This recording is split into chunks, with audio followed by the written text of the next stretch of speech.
Bagaimana kisah Siti Maryam teman-teman sekalian? Ketika Siti Maryam lahir perempuan, bayi perempuan, anak tersebut pun kemudian diserahkan sesuai janji orang tuanya untuk mengabdi di Baitul Maqdis Palestina.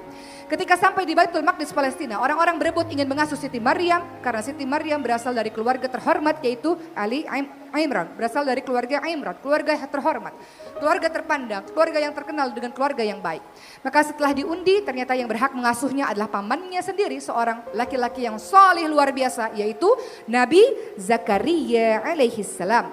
Dalam surah Ali Imran ayat 37, maka Allah menerimanya dengan penerimaan yang baik, membesarkannya dengan pertumbuhan yang baik dan menyerahkan pemeliharaannya kepada Zakaria alaihi salam.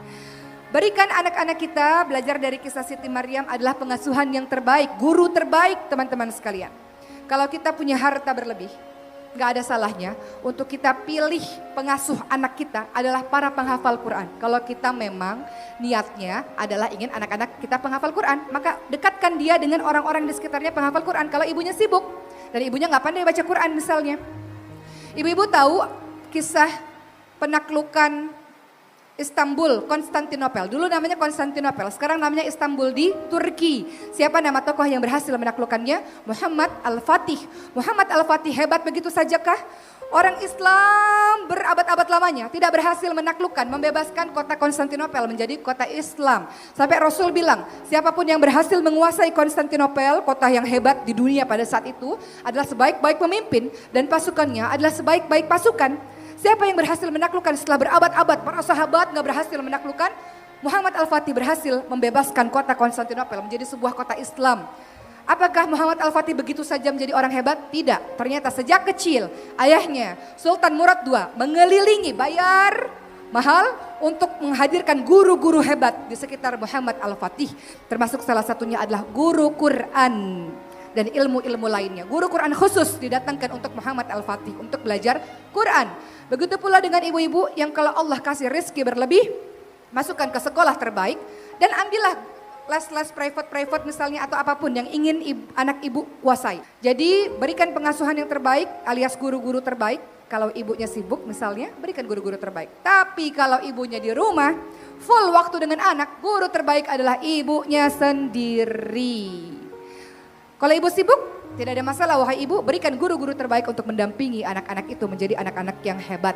Ingat, anak-anak di waktu kecil ketika belajar mengukir di atas batu. Dia lihat, dia dengar, dia tiru, dia ingat sepanjang hidupnya. Orang tua kalau belajar, kalau ngafalin untuk para orang tua susah enggak? Baru ngafalin ayat, lupa lagi. Bagai mengukir di atas air, cepat hilang. Maka belajar dari kecil, berikan anak-anak kita tempat-tempat terbaik, guru-guru terbaik. Dan berikan makanan yang terbaik untuk anak-anak kita. Sebagaimana dalam surah Maryam ayat 37 disebutkan. Nah, setiap kali Zakaria masuk menemui mihrab atau kamar khusus ibadahnya Maryam, Zakaria mendapati makanan di sisi Maryam dan berkata, "Wahai Maryam, dari mana engkau peroleh ini semua? Ya Maryam, anna laki hadha?" Kemudian Maryam mengatakan, sesungguhnya Allah memberikan rezeki pada siapa yang Allah kehendaki tanpa perhitungan. Qalat huwa min indillah. Makanan yang halal yang baik. Ingin jadi anak hebat tidak mungkin nutrisi yang buruk masuk ke dalam tubuh, tidak mungkin makanan haram masuk ke dalam tubuh teman-teman sekalian. Ada orang yang berdoa kepada Allah, ya Allah kenapa kau tak kabulkan doaku? Maka Rasul katakan, bagaimana mungkin Allah bisa kabulkan sendalmu haram, pakaianmu dari harta yang haram, makanan yang masuk dalam tubuhmu adalah haram. Semua yang haram. Bagaimana mungkin Allah bisa kabulkan permintaanmu? Maka betul-betul kita berusaha cari pekerjaan, keuangan dari sumber-sumber yang halal teman-teman sekalian. Dan berikan nutrisi yang terbaik untuk anak-anak kita. Kalau kita ingin generasi kita menjadi generasi-generasi yang hebat. Ini ilmu parenting dulu ya Bu.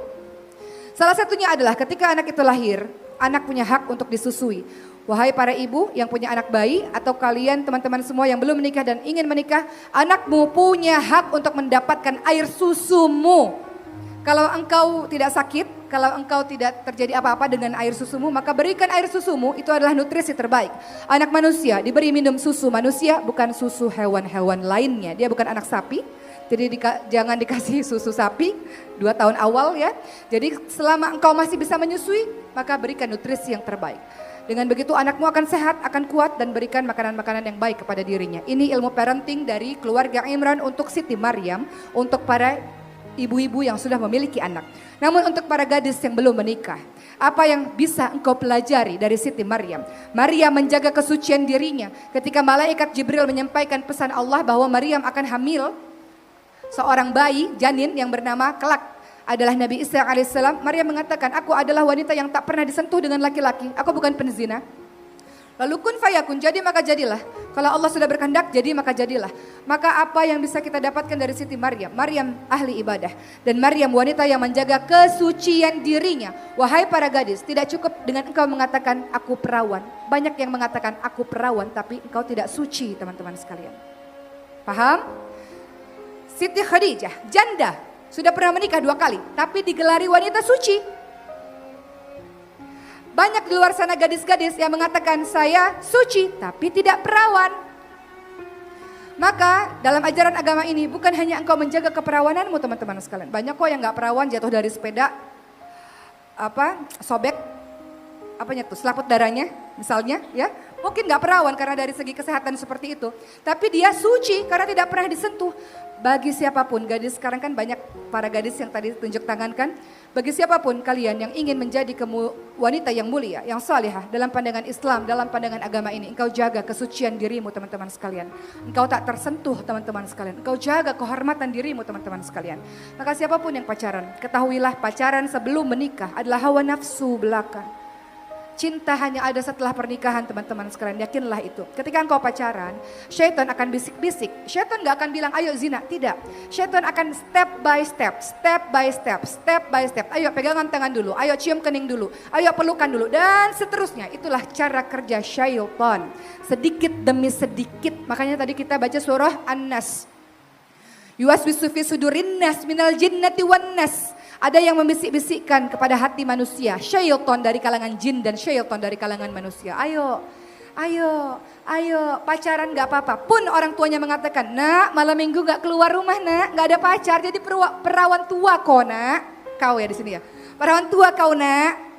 Ayo pergi malam minggu keluar sama siapa tuh nak. Jangan sampai jadi perawan tua. Masa gak punya pacar. Ibu sedang menjerumuskan anak ibu menuju ke mendekati zina. Dan menuju kepada kehancuran dirinya sendiri. Allah katakan wala taqrabuz zina innahu kana fahisya wa sa'a sabila.